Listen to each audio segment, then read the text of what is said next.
ജമാഅത്തെ ഇസ്ലാമിയുടെ വിദ്യാർത്ഥി വിഭാഗമായ GIO പലസ്തീൻ അനുകൂല പരിപാടി നടത്താൻ ദേവസ്വം ഭൂമിയായ മാടായിപ്പാറ തന്നെ തെരഞ്ഞെടുത്തതിൽ ദുരൂഹത.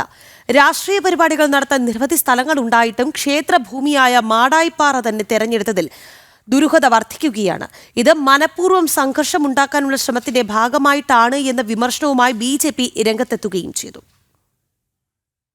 സംസ്ഥാനത്ത് വിവിധയിടങ്ങളിൽ ജമാഅത്തെ ഇസ്ലാമി ഉൾപ്പെടെയുള്ള സംഘടനകൾ പലസ്തീൻ അനുകൂല പരിപാടി നടത്തിയിട്ടുണ്ട്. എന്നാൽ പഴയങ്ങാടിയിൽ മാത്രം പരിപാടി നടത്താൻ എന്തുകൊണ്ട് ജമാഅത്തെ ഇസ്ലാമിക്കാർ ക്ഷേത്രഭൂമിയായ മാടായിപ്പാറ തന്നെ തെരഞ്ഞെടുത്തു എന്നതാണ് ഉയരുന്ന ചോദ്യം.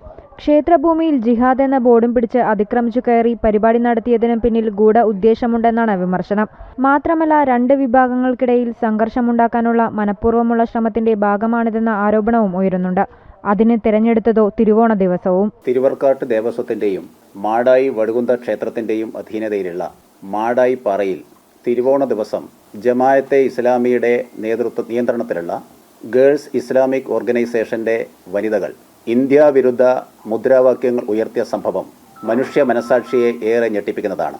പലസ്തീൻ അനുകൂല അല്ലെങ്കിൽ ഐക്യദാർഢ്യ പ്രകടനം എന്ന പേരിൽ പലസ്തീന്റെ പതാക പിടിച്ചിരിക്കുന്നു. പലസ്തീൻകാരുടെ വേഷവിധാനത്തോടുകൂടിയാണ് പ്രകടനത്തിൽ പങ്കെടുത്തിട്ടുള്ളത്. പക്ഷേ അതോടൊപ്പം ഇന്ത്യ വിരുദ്ധ മുദ്രാവാക്യങ്ങൾ കൂടി അവിടെ ഉയർത്തപ്പെടുകയുണ്ടായി.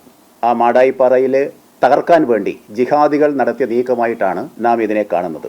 അവർ ഉയർത്തിയ ബാനർ ജിഹാദ് എന്ന് പറഞ്ഞുകൊണ്ട് തന്നെയാണ് അന്ന് ഗേൾസ് ഇസ്ലാമിക് ഓർഗനൈസേഷൻ ഉയർത്തിയ ബാനർ. വാസ്തവത്തിൽ ഇതാ ജിഹാദ് എന്ന ബാനർ പിടിച്ചുകൊണ്ടാണ് അവർ അന്ന് പ്രകടനം നടത്തിയിരിക്കുന്നത്. വാസ്തവത്തിൽ കണ്ണൂർ ജില്ലയിൽ വീണ്ടും തീവ്രവാദ പ്രവർത്തനം ശക്തിപ്പെടുത്താൻ ജമാഅത്തെ ഇസ്ലാമി പരിശ്രമിക്കുന്നു എന്നുള്ളതിന്റെ ഒടുവിലത്തെ തെളിവാണ് ഇത്.